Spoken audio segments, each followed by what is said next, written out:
I stood up that night, not knowing if my body still remembered how to stand.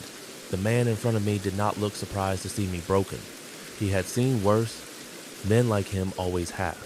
He told me he knew the ones responsible for my misery, said he had been tracking them for some time, following the trail they left behind. Fire, blood, and silence. He was a bounty hunter, a man who chased ghosts for a living. Years ago, bandits had taken his family too. Not the same men, not the same place, but the same ending. He didn't speak with anger. He spoke like someone who had already lost everything and survived. He said he could help me. That vengeance was still possible, but not like this. Not as a drunk hiding from the world. Not as a man waiting to die. If I wanted them, I had to pull myself together, clean the mud from my skin, remember who I was and what I had lost. That night, standing in the cold, I understood one thing. My life had ended 6 months ago, but something else was about to begin.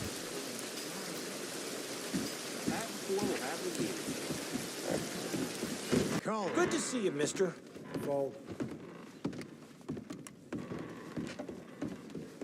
What's it to be? Plate of lamb's fry. He didn't ask me any questions after that. Instead, he took me into town, away from the mud, the rain, and the man I had become. He paid for a bath at the hotel. Hot water washed weeks of dirt from my skin, but it couldn't wash away the memories. For the first time in months, I looked at my own reflection and barely recognized the man staring back at me. Then he bought me a meal, real food, the kind you eat slowly, remembering how it feels to stay alive. I hadn't realized how close I was to disappearing. He took me to the barber next. Each cut of the scissors felt like time being taken back, piece by piece. When I stood up from that chair, I looked less like a ghost and more like a man. Finally, he handed me clean clothes, new boots, a coat that fit my shoulders. They weren't just clothes. They were a reminder. If I was going to walk this road, I had to walk it standing straight. That day, I didn't become a better man, but I became one again.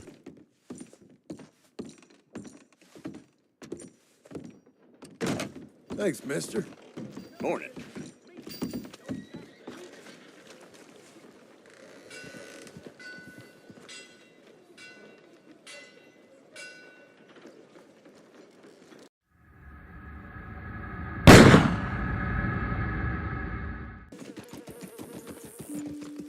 We left the town behind, horse and dust in the wind. Each mile felt like another step away from who I was and closer to who I needed to become. The world was quiet.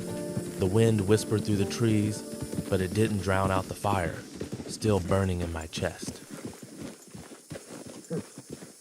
I kept thinking about them, the men who ruined everything, and about what I would have to do to make it right. The hours passed, horses' hooves steady and relentless. I realized that I hadn't felt this alive or this focused in months. By the time we reached Scratching Post, I knew one thing. The man beside me and the road ahead would change everything.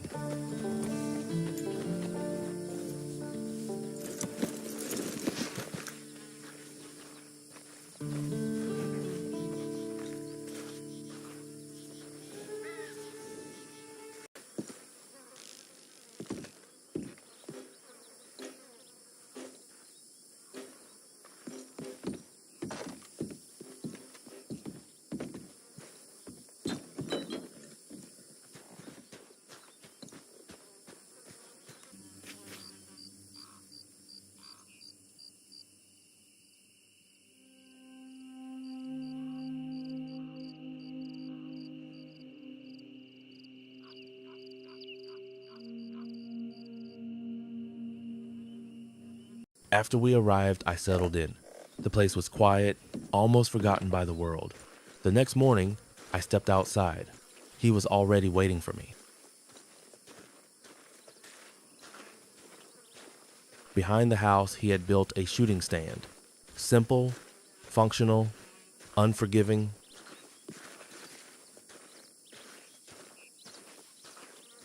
He made it clear. If I wanted to survive in this new life, I had to learn how to use a gun. I had held rifles before, for hunting rabbits, chasing coyotes, keeping rats away from the farm, but this was different. This wasn't about hunting. I picked up the revolver from the table and took my stance. I followed every instruction. Feet planted, shoulders steady, breath controlled. I pulled the trigger.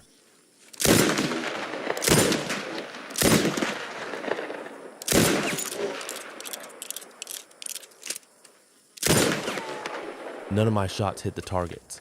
That was expected.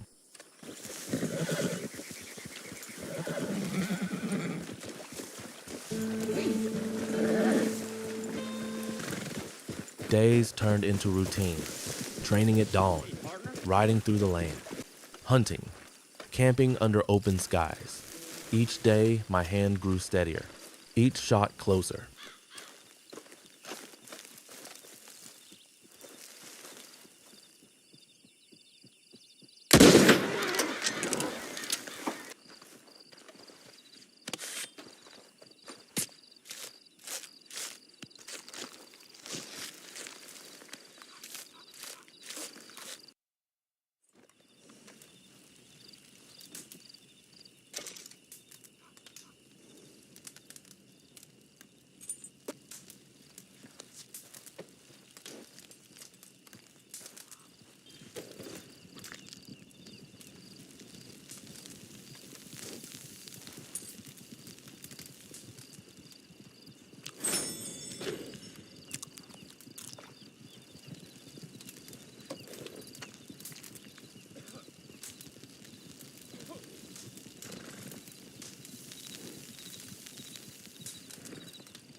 By the time the days passed, I was no longer guessing. I had become fast, precise. I had become a man who could pull the trigger.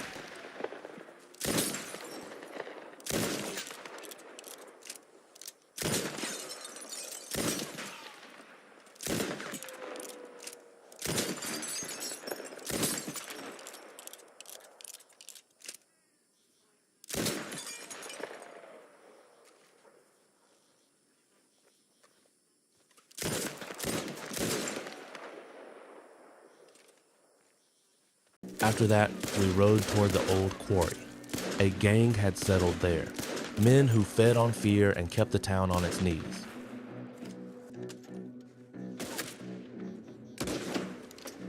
We went there to clean the place.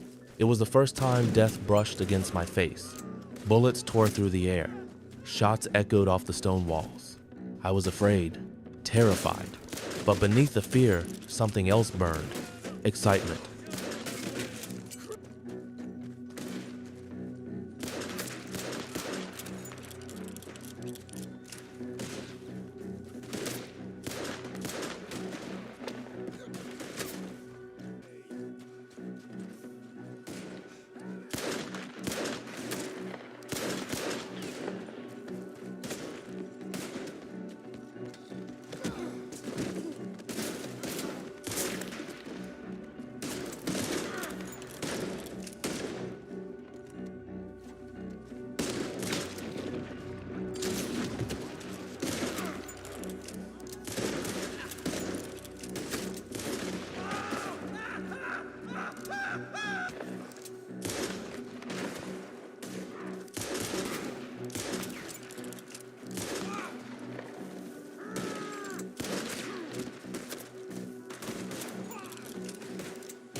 We survived, somehow. When the dust settled, none of them were left breathing. On the way back home, we rode light. Too light. We toyed with a few unlucky souls who crossed our path. And that's when I realized the truth. I was starting to enjoy this life.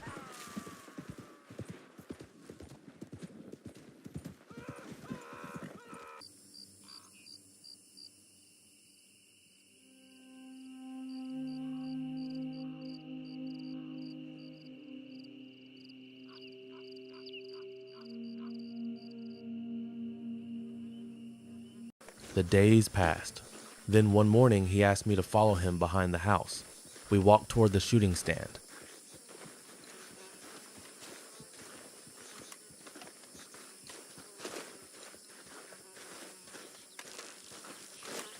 On the table, I saw them. Photos. Wanted posters. 4 men. He didn't need to explain. Those were the faces of the men who butchered my family. The reality hit me all at once. The hunts, the rides, the gunfights. They had made me forget why I was here. This wasn't a new life. This was a mission. Vengeance. I stared at their faces. Hatred flooded my chest. My heart raced. Through his contacts, he had found the trail of one of them, Jack Derry, Solomon's Folly. Close. We didn't waste a second. We armed ourselves, mounted our horses, and rode out. He told me they were part of a larger gang. Too many men, too many guns. That's why the law stayed away. When we arrived, I pulled out my binoculars. I studied the place, counted the men, marked the paths.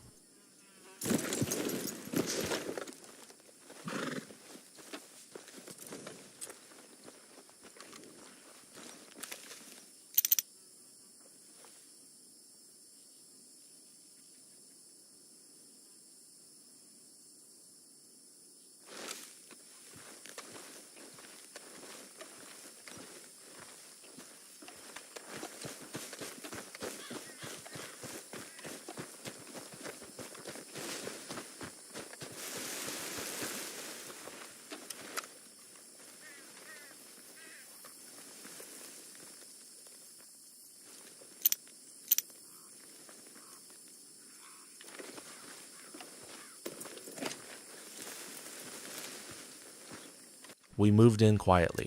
Then we opened fire.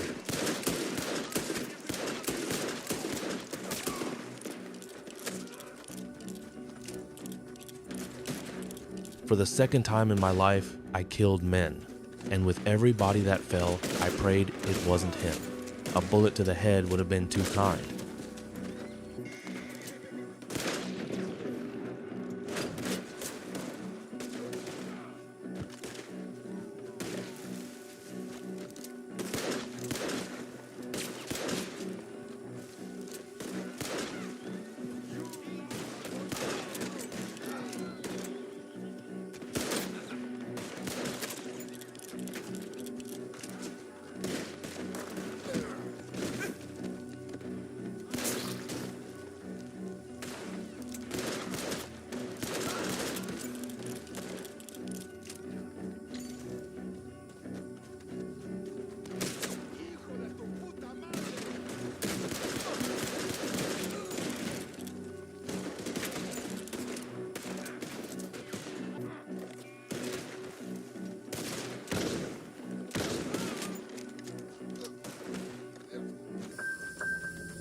When the gunfire stopped, Jack wasn't among the dead. Part of me felt relief. The other part was terrified. That's when we found it. A trapdoor, leading underground. I went down alone. I opened the door, and there he was. The man from the photo. I aimed my gun at him. He stared straight back at me. He reached for his weapon. I struck him with the butt of my revolver. Hard. He collapsed.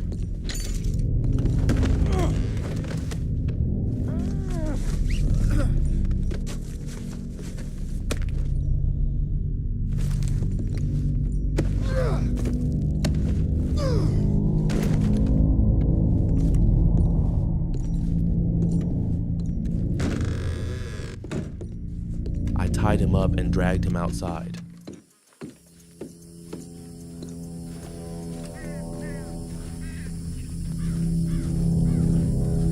I dropped him on the ground. He writhed. I walked toward my partner. We looked at each other. He said nothing. He knew. I wanted answers. Names, reasons, but my rage was louder. I pulled out a fire bottle.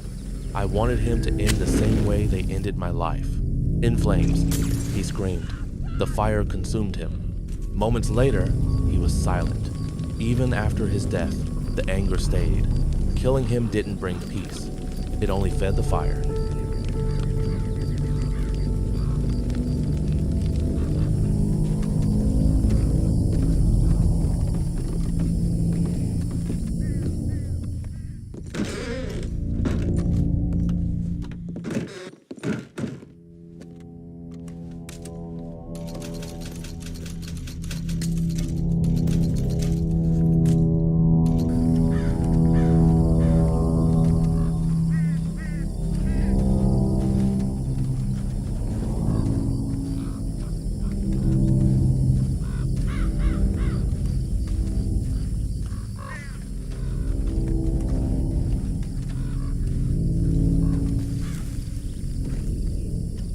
There.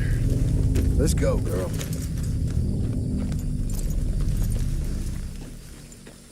We rode away after that. No words, only silence.